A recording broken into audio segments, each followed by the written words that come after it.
একটা মেয়ে যখন মা হয়ে যায়, তখন তার মস্তিষ্কে একটাই ভাবনা থাকে তার সন্তান কি করে ভালো থাকবে। তো এই যে হচ্ছে আমার বোন, আমার থেকে বছর কয়েকের জুনিয়র। তো সে মা হয়েছে। তো তার এখন সমস্ত কিছুই তার সন্তানকে ঘিরে। আর বোন ভীষণ সুন্দরী। তো সে মোটামুটি সাজসজ্জা করতে ভীষণ পছন্দ করে।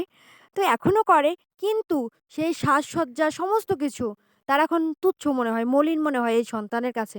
আর ভাই, এই যে বিচ্ছু বাচ্চা, এ যে কি জ্বালাতন করে, মানে ওর চুল একটাও রাখে না। তারপর এমন অবস্থা করে। সবকিছুর মাঝে আমার বোন কিন্তু ভীষণ হ্যাপি।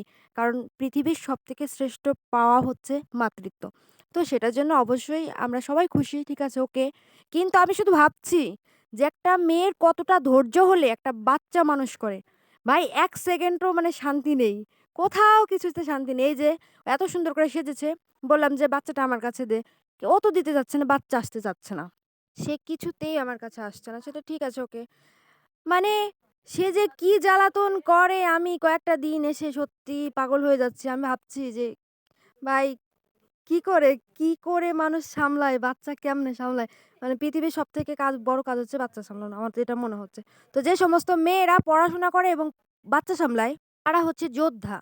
তারা অবশ্যই যোদ্ধা।